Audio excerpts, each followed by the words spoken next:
Oh, hello. Welcome to the Abyss. Didn't see you come in. It is Abyss Day again. A biscuit day? Biscuit Day. No, Abyss Day. I wonder, should we just start calling Sundays Abyss Day? Do you think people would be okay with that? Yeah. How dare you do this on the Abyss Day? It's a very sacred day. It only comes but once a week. God rested on the Abyss Day. That's kind of where I was going with it. That's pretty good. Just spelled it out for you. But anyway, yeah, welcome back to Enter the Abyss. Brand new week, some brand new topics here. And, of course, brand new beer this week. It was my turn to pick it out. But it's kind of crazy. This crazy world we live in now, would you ever think it'd be, like, okay and acceptable to wear a mask into a liquor store? Yeah. I mean, most people before this were doing it to rob them, right? Yeah. The things you were taught not to do is wear a mask in a liquor store. And a bank. Like, I had to go to the bank and I was wearing a mask. Like, that's not okay, but that's just the world we live in now because of the damn corona. I wonder if there's been more robberies. I don't think there's been any. People are hiding out. They're afraid of this thing. But, yeah, so this week's beer is, I went local. I got something that was brewed in Salt Lake City, Utah. It's called Saltfire. Well, no, it's Saltfire Brewing Company, and it's a Fury Kolsch. It's a Kolsch with a Fury. It's ferocious, the can says. It's pretty good. I haven't drank many Kolsches. I'm actually, there's only a handful of beers that I haven't liked in my entire life, but it sucks to buy a beer that you don't end up liking. What beer did you not like? Now I'm curious. Well, it was, funny enough, one that you suggested, the Boddington one. Oh, that was good. I didn't like it at all. Yeah. You talked this beer up like it was like the end-all be-all. And I went to the liquor store and I bought 4 of them. And I went home and it tasted like yak's piss. It was disgusting. I didn't like it. So I was kind of hesitant the next time you suggested a beer, but then the next one was all right. So I don't think I've ever had a beer I haven't liked yet. The jalapeno beer was a little bit difficult because it was actually kind of spicy. Yeah. Reminded me of nachos. You mean a jalapeno beer was spicy? Tell me how that is. I thought it was jalapenos.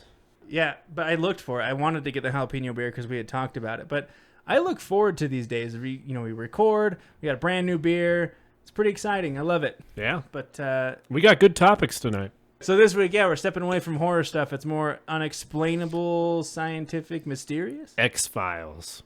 So this whole episode is going to be a big old science with Cleet and Britain. And we're taking a time machine back to World War II. Oh, World War II.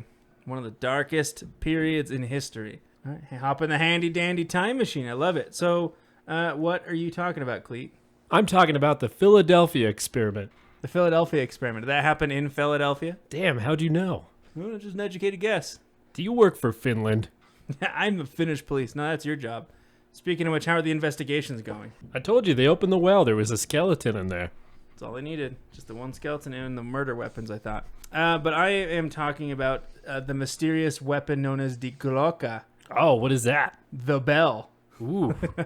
It's a machine that the Germans built during World War II. Before we jump right into it, I watched a new scary movie that was just recently released with Kevin Baconator in it. Kevin Baconator? Kevin Bacon. What was it about? It's called You Should Have Left.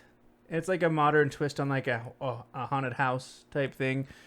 It wasn't the greatest, but it wasn't the worst. I mean, it was one of those straight to home releases now because theaters are closed. So we watched it, paid $20, but it was all right. The last scary movie I saw was The Ritual. Dude, that one was good on Netflix. Yeah, is that with the big old beast at the end? Yeah, it was right. Spoiler alert. Okay, yeah. Yeah, that was a good one. Did you like it? Yeah, it was pretty good. I'm surprised you actually watched something. Usually you don't watch TV or movies. It's true, but occasionally I watch horror movies. Yeah, horror movies. Yes, I really like horror movies. Those big horror movies. But I did start a scary show from M. Night Shyamalan. I hate him. I hate him. You hate him? Yes. That's pretty... He's a horrible person. Why? Well, first of all, he made whatever that Woods show was. Oh, The Village? Yeah, sucked. Lady in the Water, sucked. Can you name any Signs. other ones he made? Signs. Oh, yeah. Fuck Signs. Signs was great. The Village sucked. Lady in the Water was not very good. The worst part is I kept wanting to like his movies. Yeah. I went out of my way to try to like them. You didn't try hard enough. Did you see The Happening? That one was by far the worst. I gave up on him at that point. Where the plants are responsible for killing people. And the guy lays down while his lawnmower drives over him. But this one is on Apple TV Plus, and it's about this lady who loses her baby at 13 weeks, and she gets this doll that's supposed to be like hyper realistic. I don't know what it's called. And they hire a nanny to watch the doll while she works. And crazy shit starts happening. I mean, I'm not going to give spoilers because it's fairly new, but if you want to watch it, it's pretty good. We're only 4 episodes in. They're half hour long. It's pretty good. Is there a twist at the end? What a twist. What a twist. I don't know. I told you I'm only 4 episodes in. I haven't got to the end. All right. Anyway, let's jump into this thing. So I'll just go first. Let's start off with the mysterious Die Glocke. A lot of these words are in German. Obviously, I don't speak German, so if I mispronounce anything, don't send me hate mail. Speaking of hate mail. Oh, yeah, we got to talk about hate. So you made a joke one time about hate mail, but we didn't actually have it. But I think we actually got our first negative comment. And we got called a bunch of clowns. I mean, clowns can be scary. That could be a compliment. It could be. But I'm still kind of curious. Were they talking about us? Because it was the episode, it was on YouTube. It was the episode where we did the Ouija board and Demonic possession. Demonic possession. And the comment just says, bunch of clowns. That's not really good feedback. Yeah. I don't know what that means. I mean, if you're listening to this, I mean, maybe you comment on your thing and clarify. Are we the clowns in this situation? Did we talk about clowns in the episode? I don't remember talking about clowns. But anyway, I think it's pretty cool. Our first official hate mail. We're a bunch of clowns, apparently. All right, well, let's jump into this thing. Nestled deep in Owl Valley in Poland lies a mysterious decagonal structure. Decagonal, of course, meaning has 10 sides, right? It is called such things as Hitler's Stonehenge or even Mucholapka, which translates to the fly trap. I think Hitler's Stonehenge is pretty cool. It's such an evil take on an interesting monument. Yeah. And it looks pretty. It's just like this big concrete structure. I mean, we'll talk about it. So it was left behind by the Germans during World War II and consists of huge concrete pillars standing over 12 feet. And to this day, we still don't know what its purpose was. So it's this big, again, 10 sides. It's got these tall concrete pillars that hold like this. It looks like almost like a gladiator arena. It's just this big circle. And it's in the middle of this in these hills. Now, some suspect that it was the base of an unfinished water cooling tower, which is pretty boring, where others believe that it was the launch pad for flying saucers assembled by the Germans using alien blueprints. That makes sense. That seems most likely. Yeah. The water tower. Occam's razor would probably say that. Yeah. The water tower, no. It's a UFO landing site. The idea of this being a structure to hold a water cooling tower is dismissed by many people, as the Germans wouldn't really have placed such a high amount of military there for a simple energy plant, because this thing was constantly guarded. Ooh, interesting. So what would you be guarding so ferociously? Well, I've watched a lot of World War II documentaries, and I would say that anything that would be very closely guarded would be some type of wonder weapon project that they would have going on. Speaking of Wonder Weapon, good for you, because that also plays a good old story in here. Now, the structure itself is just the beginning. Underneath the structure lies dozens of underground tunnels that lead into the hills. That's interesting. Yeah. Now, the tunnels were part of a massive military complex known as Project Rice. Rice means giant in German. This military complex underneath was used to test and create secret weaponry. Hey! Cleet knows what's going on. Detective Cleet. The most advanced weapon they were said to have created was known as Die Glocke, or translated to the bell. Many referred to the bell as Wunderwaffe, which translates to wonder weapon. God, it's like you already know this story, Cleet. I'm a WW2 buff. I read all this stuff. It's interesting. WW2. Die Glocke was a massive bell-shaped machine that reportedly used electromagnetism and could hover in the air.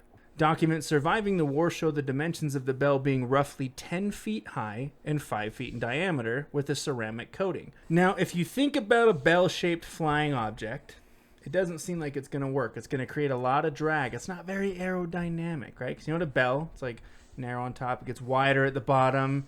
It's not going to work. Doesn't seem like it's going to fly. No. I mean, it'd be okay going side to side, kind of like a hovercraft, but you don't see planes looking like bells. It's not very aerodynamic. So, the thought of it being a flying saucer type thing was ruled out pretty quickly.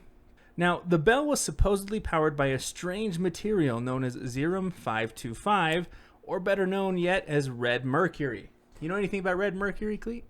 Honestly, I don't. Okay. I mean, I'm assuming it's mercury, right? Just different color? God, I don't know. That's very good deductive reasoning. Yeah, I'll Red take it. Mercury. Red Mercury. It was made by Freddie Mercury himself. Yes.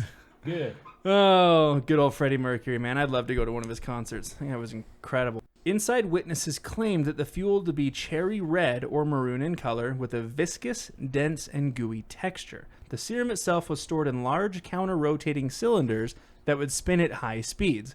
This rapid spinning compared with highly charged electrostatic tubes created anti-gravity propulsion. Red mercury is also said to summon genies. Okay. So now we're just getting really weird with this stuff. So if you have some red mercury, you're like Aladdin, bro. You get to summon a genie, you get your 3 wishes. Sound a little out there, right? Yeah, dude, if they had anti-gravity, we would have been screwed. Or Yeah. if they perfected it, I don't know. What if? There's a lot. See, World War II could have gone horribly bad. Like worse. I mean, yeah, no war is good. Well, there was a race on the hydrogen bomb. I mean, Yeah. there is strong evidence that the Germans were actually pretty close to making one, a little bit after we did. No, man, stuff like that scares me. Just the fact that you could end the world with this nuclear weapon shit that we've got going on. Oh, yeah. That is Easily. pretty crazy. Because the powers that the fuel possesses, it was said to sell for $500,000 for a single kilo of the stuff. Now, here's the crazy thing. It's also important to note that it may or may not have existed at all, and was likely perpetrated by con artists seeking advantage of gullible buyers in the black market. So, Did people try to sell red mercury? yeah, so there's a couple of stories where they would take mercury and they would, in fact, dye it red, claiming it's this crazy red mercury stuff, and they'd sell it for $500,000 for a kilo, when in reality it's not really a real thing. Like, So they had to have been selling that to government officials. Like, who else would be in the market for Right. that? I Yeah. wonder which governments they screwed hey, over. you got any of that red mercury stuff? Sure as shit do. You want to know something kind of funny? Off topic. Yeah. Someone fraudulently sold the Eiffel Tower for scrap metal. No. Yeah, happened. When? We can do it on another story, but he tricked someone who actually harvested scrap metal. He was a famous con artist, and he said the city of London was going to rebuild it. They didn't like it, and he was like, "Yeah, we'll sell it to you for $1 million." The guy paid him. Funny thing is, he never reported him because he was too embarrassed. Yeah. Yeah, I mean, his pride's at stake of that one. could you imagine? So I'm just gonna keep this to myself. I don't want to be embarrassed by this anymore. So anyway, yeah, red mercury probably didn't exist, but that's inside sources say that's what it was powered by. So if you think about Die Glocke, if it wasn't used as an aircraft, then what exactly was its purpose? Honestly, I don't know. I have no idea. Well, there's some speculation. Now, there is no evidence that suggests Die Glocke was ever actually used during the war. According to some theorists, the bell is said to have been a time machine. What? Interesting. Yeah. So the Germans may have cracked the code of time travel. Are you behind the idea of time travel there, buddy? That's funny. I didn't realize that when I started that at the beginning of this episode. I thought you were like crazy tie in there, but yeah. But do you believe in the idea of time travel? Do you think it's possible? Well, time travel's been proven over and over again in the future, but going back in the past is only theoretical. I mean, you have been studying up on this because, if you ask the question, does time travel actually exist? According to our good friend Albert Einstein, humans are theoretically capable of such a thing. Yeah. No. So, fun fact. This is a science episode. You said it's, science. Our GPS systems up in space, actually their clocks are set to tick, they're set to tick slower because there's less gravity, so space is less warped. So time processes a little bit faster in space than it does on Earth. That's interesting. Yeah. Researchers described that when Die Glocke was activated, it would have an effect zone that reached over 600 feet. Any animals in this radius would have crystals form in their tissue, and their blood would turn to a gel-like substance and separate. Plants would decompose and turn into a greasy substance. So you definitely did not want to get caught in the radius. Sounds horrific. My God. It was also said that 5 out of the 7 main scientists died during testing. That's crazy. Well, I would assume those scientists' lives were at some degree expendable. Yeah. They're there for they signed something like you're probably not walking out of this. But your name will go down in German history. If we win the war. If we win the war.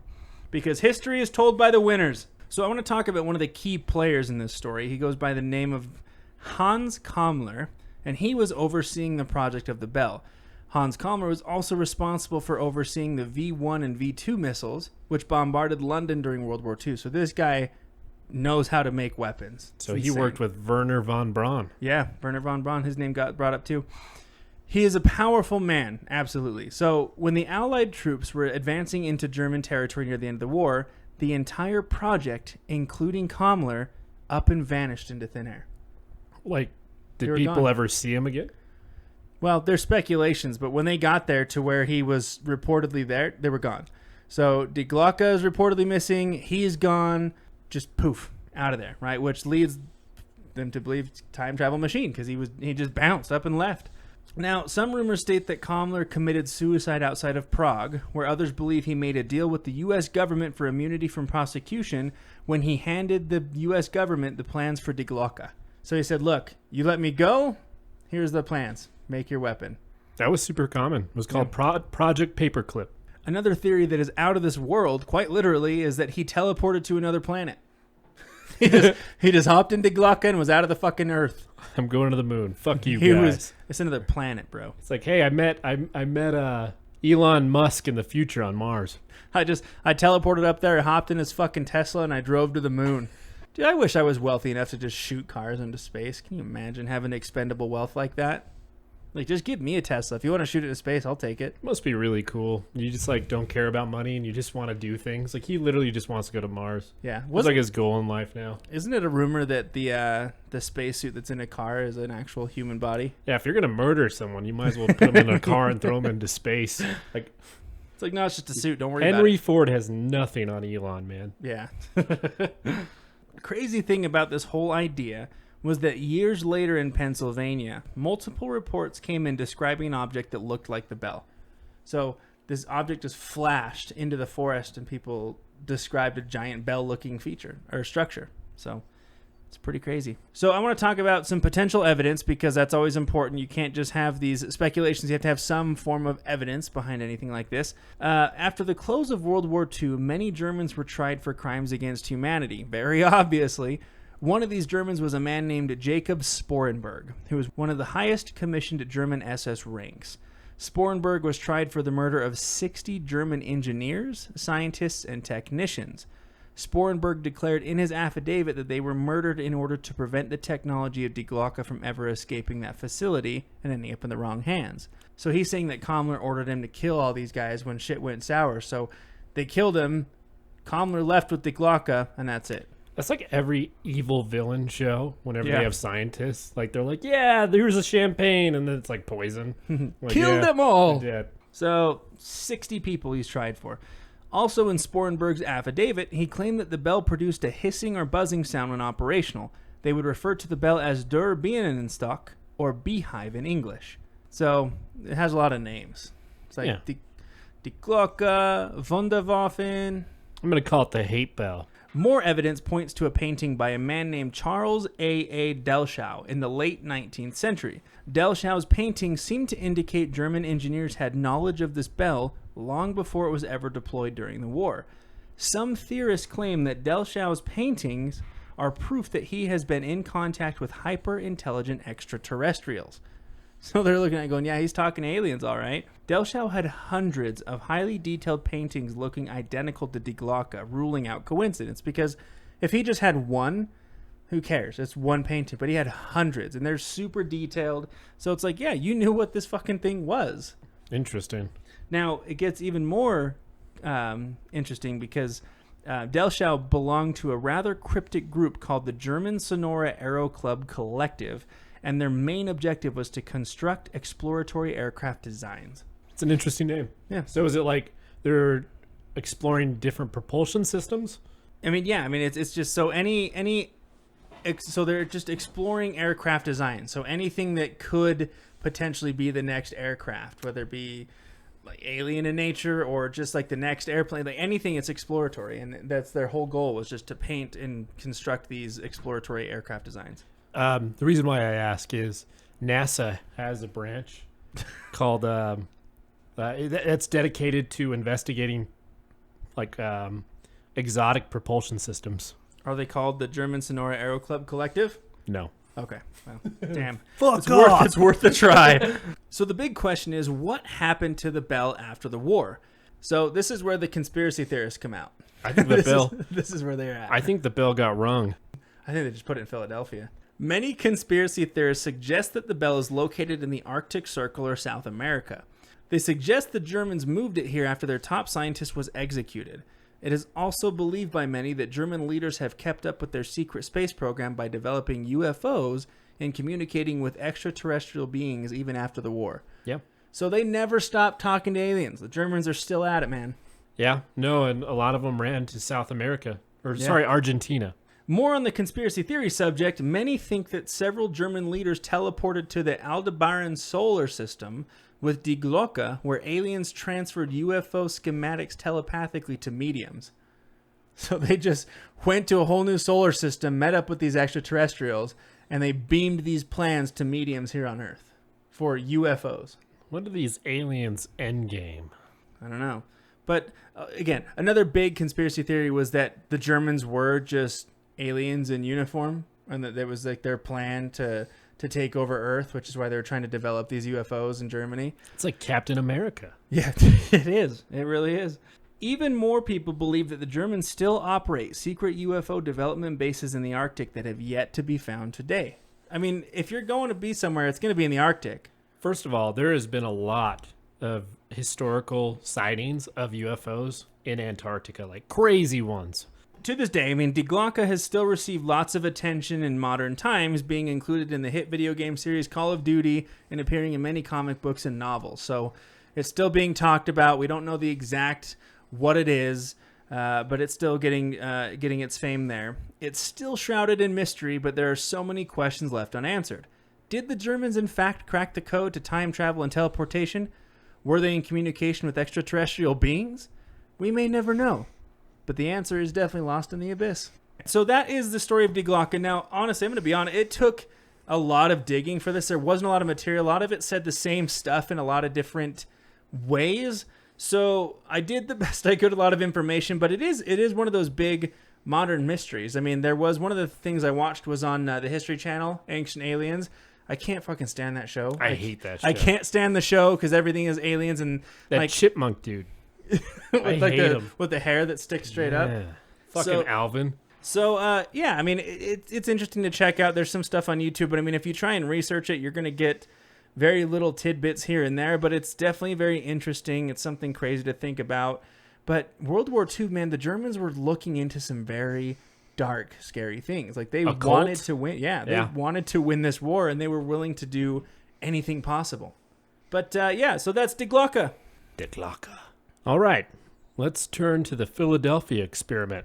Now, I'll tell you, this research was kind of difficult because there's a lot of unrelated people that met into a link of cobwebs that somehow exploded this conspiracy theory to the mainstream public. Man, we chose some pretty difficult subjects this week to research. They're very related, though, you know. We're going to start with just a scientist named Morris Jessup. This guy loved to study the paranormal. He would call these cases erratics, and he thought science had an obligation to use its resources to understand them. I like that. Yeah. I really do like that sentiment because I think that science today and in the past has always just like, we're not going to look at that. You know, we don't care. Shut up. It's just, it's a mystery. It's unexplained. Stupid. In the 1950s, he published a book called The Case for UFOs. This unrelated fact will bring Jessup into a huge conspiracy involving, again, the Philadelphia experiment. So, let's go to another group of people. At the office of the Naval Intelligence Research Station, a mysterious manila envelope gets delivered in the mail. It's always a mysterious envelope. No, this is straight up. And does it have top secret stamped on the front with the big red stamp? No. The only thing that it says on there is Happy Easter. That's cryptic as all get out. The story is full of coincidences, right? Because like if I feel like if I were to send some random manila envelope, not addressed to anyone, to a military station saying Happy Easter, like I feel like it would just get thrown away. Like no one would really open it because it seems like a risk Yeah, I'm gonna assume it's in Easter time because it's not like in February or something that just doesn't make sense at all. It was around Easter, Okay. but still, it's not addressed to anybody. Right. So the people that find this, again, this is a big coincidence because the two people who opened it were Captain Sidney Sherpy and Lieutenant Commander George Hoover. And these people just so happen to be really into UFOs. During that time, this is right around World War II, there was Project Blue Book. Have you heard of that? I've heard of it, but don't ask me what it is. So essentially, it was just like a government program in the Air Force, and they would like investigate UFO phenomenon, but they were like secretly just debunking them at any cost. Okay, yeah, that's exactly what I thought. I was 100% right. That was it. And these two people were very frustrated at the government at the time because these people come up and investigate it, and then they would never get any information. And if anybody within their ranks were like, hey, I saw a UFO, they would like get in trouble or like defamed somehow. So they started their own secret operation to study UFOs without, their superiors knowing. And if you can't work with them, work against them. So again, these UFO enthusiasts, they open up the manila envelope and they find the book called A Case for UFOs. They open up the book and the margins are filled with strange comments in 3 different colors of ink and 3 different kinds of handwriting. Oh, we've got ourselves a good old-fashioned mystery. Conspiracy time. Buckle up. So what were in these margins? What was the story taking place? Because again, this is about a scientist saying, hey, UFOs might be real and here's why. Well, these notes in the book talked about methods of travel used by UFOs. They are very specific. And they also talked about the behavior and the ethos of the beings piloting these crafts. So it's very specific. Yeah, it's very specific on the propulsion system. What's piloting these things. Like what their ethics are, like how they act. Very interesting stuff. So this just falls right in their lap and they're like, ooh. Yeah, they're UFO enthusiasts. They're like, this is really interesting. So they're like, well, hey, who wrote this book? Let's contact him and see, like, did he send this to us? Right? Yeah. So they contact Jessup, who is intrigued. He's like, no, I didn't send it to you. I wrote the damn book, but why would I write these goddamn margins in here? Yeah. So he goes, hey, yeah, I didn't put the stuff in the margins, but let's meet. Let's look over this, right? They're looking through the book. They also see something called the Philadelphia experiment on there. And what it was talking about is a Navy ship called the USS Eldridge that was cloaked and teleported. But the results were so horrifying, the Navy decided to halt further research.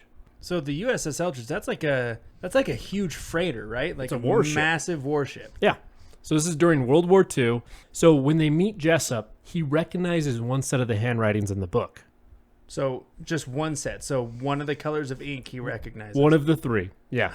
Oh. And he's like, hey, I've been getting these weird like things in the mail from someone called from a former merchant marine called Carlos Allende.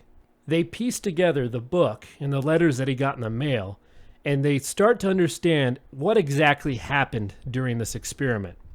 So the story goes that in July 1943, the military was really reeling from the Germans in World War II. They were experimenting to try to get an advantage over the Germans to make a wonder weapon. The Wunderwaffen. So at the time, the German U-boats were decimating supply ships and causing major headaches for the Allies. There were top scientists working in the Navy to create weapons to counter the Germans. In fact, Einstein was working with the Navy at the time. This was after they developed the hydrogen bomb. Carlos was stating that Einstein was able to create a unified field theory that was able to help him bend light with electromagnetism, and it also helped teleport solid objects. So they got a hold of the Glocke. Pretty much. They're using the bell, man. This is very interrelated, right?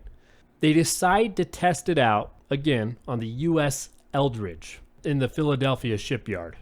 Carlos Allende is said to be a witness of this, as he is a Marine on a ship and he happens to see what happens. And what he says he saw shook him to the core. Ooh, Man. That is some good foreshadowing. I'm about to get some crazy knowledge up in here.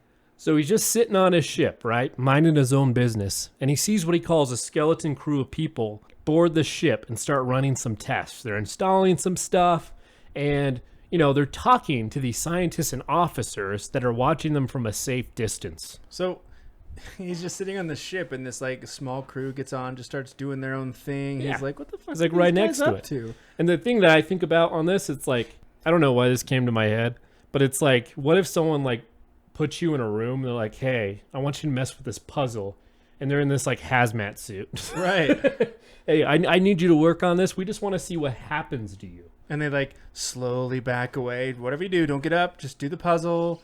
We'll check it. And they like quickly run out of the room and slam the door. You're oh like, my god! Oh my god! Oh my god! Wait, am I supposed to be doing the puzzle? Has it been over 30 seconds? I gotta get out of here. I'm feeling a little dizzy. Is this normal? I'd be kind of concerned. You just see this, like you said, skeleton crew people come on, just start doing weird shit. Yeah. You're like, I think it's time to go. Well, nothing's crazy has happened. But while he's watching, he starts to see a green mist start accumulating around the ship. This mist, though, starts to expand and covers the entire ship.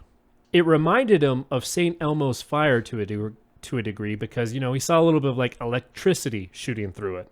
The mist keeps expanding and getting thicker, and it even approaches the edge of his ship. He can't even see the warship anymore.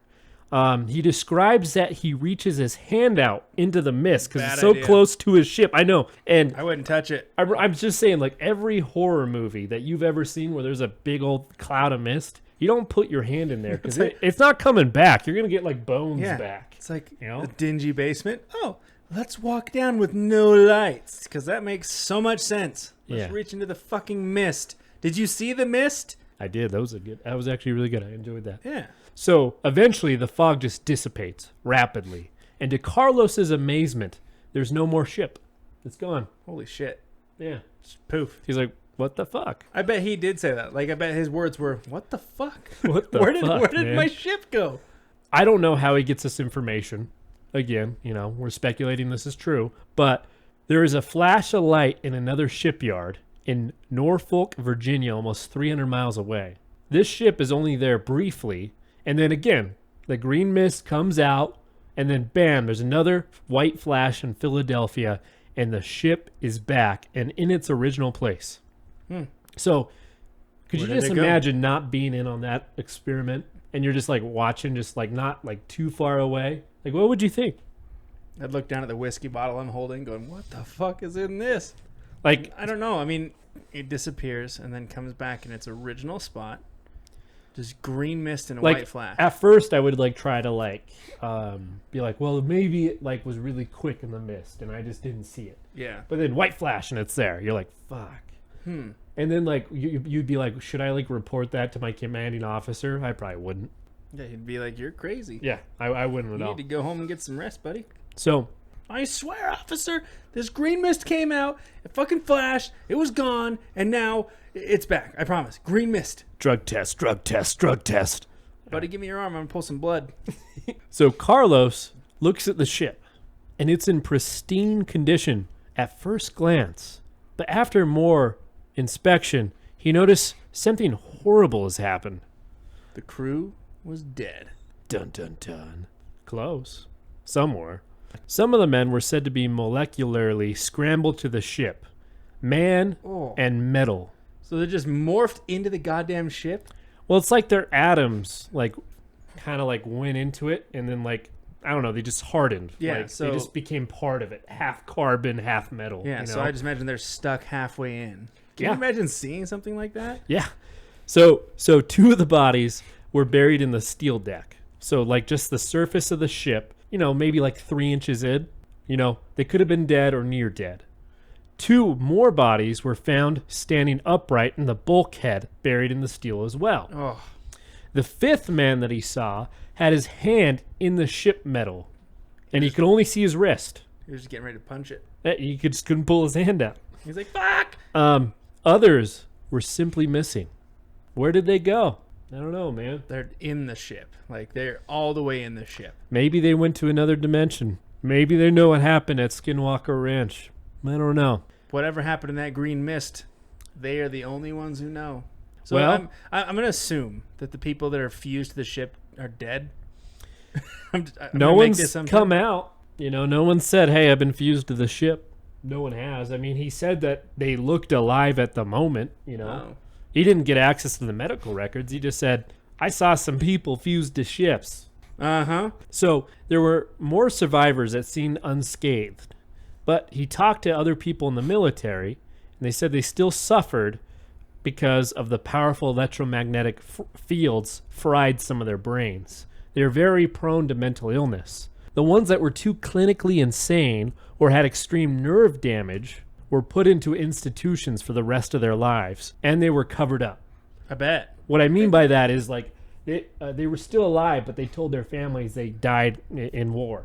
Yeah. Right? They're like, yeah, they just died. But no, they were just fucking nuts. I mean, you can't have this getting out there. You Yeah. have to cover this shit up fast. I see the headlines now. Mysterious green powder comes in. Ship disappears. Men die. Fuse the ship. What the fuck? What the fuck? Buy our paper now. So, of the few people that were still, you know, not crazy and survived, you know, they tried to live a normal life. No, there's no normal after that. But other bizarre occurrences, tragic as they may be, hit them. Carlos talks about how a group of sailors from the Eldridge were drinking at a bar, and soon a brawl starts to break out amongst them. Again, maybe they had a little bit of mental illness. I don't know. But the patrons of the bar talk about that in the middle of the fight, the sailors started to change. Like, they started to fade in and out of existence until What? they disappeared altogether. It's just like, okay. Yeah, what would you do if you saw that? I'd be like, you know what? Check, please. I don't know what the fuck's going on with your patrons, but I don't like this bar no more. Your people are just disappearing in here. Is this regular? Does this normally happen here? What did you serve I me? will not have what he's drinking. I'm out. I'm going home. I'm never speaking of this again. It never happened. Keep the change. After seeing these grisly outcomes, the Navy decides to enter further experimentation. So this is like the biggest thing that I don't believe, right? Because to me, either this is true or it's not true. If it's true, I 100% believe that the military will keep experimenting on this, right? They don't care, in my opinion. Okay. And if it's not true, you know, it just didn't happen. I can't believe that. Carlos says they cover up their tracks by changing dock records, saying the Eldridge was never in the Philadelphia dockyard. So it just never docked there. It was never there in the first place. Yeah. The officers and scientists are said to have signed crazy NDAs, saying that if they ever spoke of this incident, they would be given COVID. I'm kidding. They probably just would have gotten shot. They would have been faded out.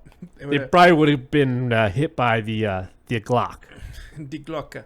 It's know, like, hey, 9mm stand right Glock. there. I'm gonna just shoot some green mist at you. Hold still. Poof, gone. Yeah, I don't know, but the bar thing kind of reminds me of like Final Destination.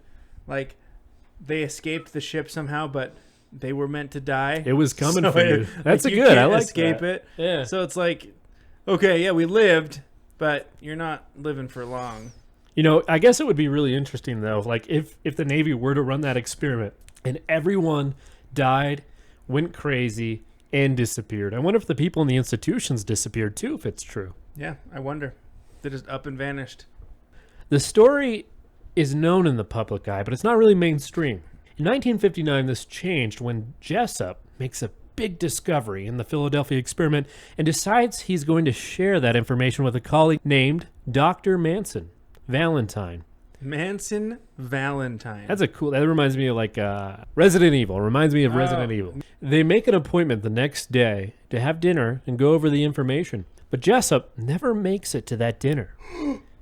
Dun, dun, dun. He found the green mist. Jessup's car is discovered in a park in Coral Gables, Florida. Oh. The car is still running when they find him, and a hose is connected from the exhaust pipe and is going into the car. Wow. Jessup is still breathing when found, rushed to the hospital, but dies soon after from carbon monoxide poisoning. God, I don't know. Begs the question, was he murdered or did he commit suicide? Did he get the hard goodbye from the CIA? Very good question. Some of his family think he may have committed suicide, as he just got out of a nasty divorce and was getting a lot of negative reviews on his books. Dude, it's not Like, a my reason wife to kill hates yourself. me. People hate my books. You know, I'm gonna go. It's time. Dude, that's no reason. Write a new book, prove them all wrong, get a new hot smoking wife, and just move the fuck on, dude. This, however, is the grassroots catalyst that drives the story to, people know it, to mainstream popularity. Jessup was considered to these people as a martyr that convinced them that he was silenced by the government. Wasn't suicide, he was killed. It's a murder, I tell you. Goddamn government and their guns and exhaust pipe hoses. I mean, look, all you have to do is make it look like a suicide and you walk free. Yeah, there you go. That's what I do all the time. Carlos Allende was still sending out postcards at the time. People were trying to locate him, but his postmarks were always changing places. People assumed it was because he was on the run or thought he would be killed, just like Jessup. He is soon found, however, in the state of Pennsylvania. His real name was Carl Allen. He was verified that he was a Marine and was an extremely intelligent person, scoring the second highest IQ in his county. Damn. He did take this at a younger age, but again, second highest. Second highest in the whole county. It is said by his brother that even though he was extremely intelligent, he was awkward and had strange habits. See, here's the thing. Most really intelligent people are. Like, I mean, not to sound completely insensitive, but like the really intelligent people are very socially awkward. They don't have that social connection, but like they will solve the world's problems and no problem. Yeah, I agree with that 100%. Isaac Newton was considered to be autistic by some accounts. For example, let's go back to Allende. He would read often and would always leave annotations in the margins of the books he read. Uh-oh. He would then send those books to the authors or to people he thought would be interested in his annotations. The annotations to me are a major red flag when it comes to this being, a true conspiracy. This, to me, might indicate that it's a hoax. Another red flag that I found while researching is Carl at one point said that this was all a hoax, but later recanted his story. People say that he was pissed that people were profiting like a bejesus amount of money on this, and he wasn't getting a single dime. He's like, hang on, I recant that. This is bullshit. So the last big red flag that I found was that Carlos was known to be a teller of tall tales. Oh, he's a storyteller. It is speculated that he overheard a group of sailors talking about a ship going invisible. Just a big old group of seamen talking about their ship experiences. About the poop deck. But this was a misunderstanding of their conversation. And because he misunderstood it and sensationalized it, he wrote that story. At the time, the Navy was working on stealth tech for ships that would make them invisible to enemy radar. This kernel of truth, being invisible to radar, could have been the seed that grew into this crazy conspiracy. Fuck! And you know what, Britton? I just realized this. There's another red flag. Oh, shit. So the last one wasn't it? Yeah. Okay, so what is the actual final red flag here? And this is the biggest one. A lot of the sailors that worked on the USS Eldridge, they actually worked on the ship's construction, and they were on the ship the entire time during its commission before we sold it to the Greeks. And they're like, yeah, this never fucking happened. Oh. So they're just so they're just working on it, and they're like, yeah, none of that shit happened. We worked on it, we left, and that was it. They're like, Carl has no idea what he's talking about. We have no idea what he's talking about. That shoots the credibility down immediately. I'd be so pissed. Like, I saw this happen. The workers like, no, it didn't. Maybe the government paid them to lie and made up records. I don't know. But this leaves us with a big question of, was this a cover-up by the U.S. government? Maybe they planted those jerks. Maybe they did. Did we experiment with powers so far past our understanding it led to horrific deaths so bad that we had to quit chasing that idea? Or was Carl over-exaggerating when he mailed out books of a misunderstanding that he heard from sailors at a bar? Who knows? Man, what mysteries have we uncovered here? I liked their stories. These were really good. What I liked about them, too, is I think both of the topics were hard to research, and I don't think I saw a lot of YouTube videos or, easily read websites to get this information. So hopefully you guys enjoyed these stories. I mean, I've heard of the Philadelphia experiment. Like, I've heard the name. When you were talking about it, I remember hearing about it. The Glocke, I had no idea, so that was pretty fun to research. But yeah, I mean, if you haven't heard of this, I mean, hopefully we filled you in. It was a little bit more informative this time, and we did step out of the horror aspect of it. But, again, we're enter the abyss. The abyss holds things that are mysterious and unknown, and so it was a lot of fun. But it was definitely abysmal. It was abysmal. I like it. But anyway, we continue to say this. We want to hear from you folks.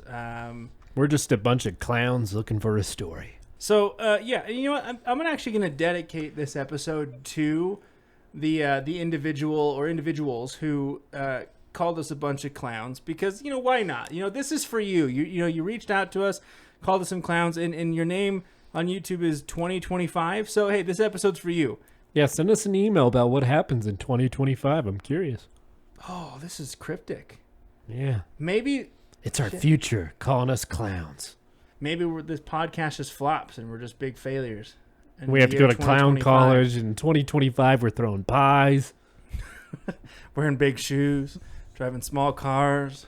But no, seriously, I mean, yeah, if you want to email us and tell us why you think we're a bunch of clowns, I'd love to read it. Well, hey, we'll even read your email on the show because, we're curious. And I'm kind of happy we got our first piece of... Every podcast has to go through that. Yeah, every single one. I feel like this is a new milestone. We've hit some criticism. I'm gonna laugh though when they said no, not you. It was talking about the. It's that fucking Cleat guy. I fucking hate him. No, I'm saying like if he reached out and he's like, no, it wasn't you. It was the people in the story are a bunch of clowns. Well, hey, elaborate next time because you just said a bunch of clowns on our show. In caps. So, yeah, it's all in capital. Good call out. So you're basically screaming. Well. Whether you want to send us love or hate, email us at entertheabysspod@gmail.com. Yeah, and that's it. So thanks again for joining us here on Abyss Day again. And always, thank you for entering the abyss. Until next week.